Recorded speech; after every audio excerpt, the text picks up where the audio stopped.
Video टाकली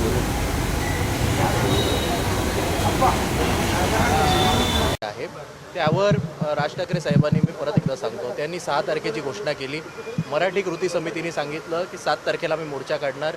त्या मोर्चाला उद्धव ठाकरे साहेबांनी पाठिंबा दर्शवला. मग विषय एक असेल तर 2 मोर्चे कशाला? मराठी माणसासाठी सगळ्यांनी एकत्र आलं पाहिजे अशी भूमिका उद्धव ठाकरे साहेबांची पण होती, राज ठाकरे साहेबांची पण होती. वरिष्ठ नेत्यांमध्ये चर्चा झाली आणि मग सगळ्यांना सोयीस्कर असं, आषाढी एकादशी पण नाही आहे, रविवारी आषाढी एकादशी, त्यामुळे रविवार नको, सोमवारी लोकांना कामाला जायचं त्यामुळे सोमवार नको, शनिवारचा दिवस हा निवडला गेला. आणि शनिवारच्या दिवशी आता सगळे तमाम मराठी भाषेवर प्रेम करणारी जनता यांना आव्हान आहे की तुम्ही सगळ्यांनी या मोर्चामध्ये सहभागी व्हावं, हिंदी आक्रमण महाराष्ट्रावरचं थांबवावं. म्हणून त्याचं नियोजनाकरता, आणि केवळ नियोजन नाही तर बाकीसुद्धा इतर काही गप्पा मारण्याकरता मी भेटलो आहे. भविष्यात सुद्धा अशा भेटीगाठी होत राहतील का? कारण महापालिका निवडणुका सुद्धा आहेत, मोर्चापुरतच नाही तर भविष्यातही युती असणार आहे. बघा, मराठी माणसाची जी इच्छा आहे ती इच्छा पूर्ण करण्याकरता उद्धव ठाकरे साहेबसुद्धा पावलं घेतील, राज ठाकरे साहेबसुद्धा पावलं घेतील.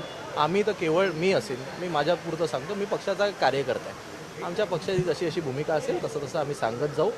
या संपूर्ण नवीन बांधणीकडे, मराठी माणसाच्या एकजुटीकडे आम्ही प्रचंड सकारात्मक आहोत.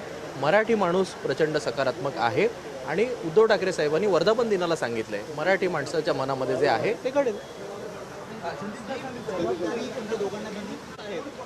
आज आत्ता आम्ही भेटल्या क्षणी आपण सगळीकडे आलेला आहात आणि मी म्हणत तसं मी आठवड्यातले 2-3 दिवस शिवसेना भवनला येतो, संदीपजी इकडे असतात, म्हणून आज आम्ही भेटलो.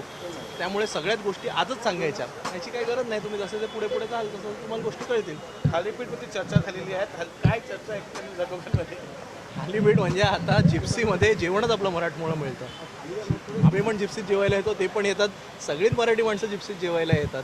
त्यामुळे थालीपीठावरच केवळ नाही, अजून तुम्ही जर काही दिलं तर आम्ही पोहे बिहे ते पण खायला तयार आहोत.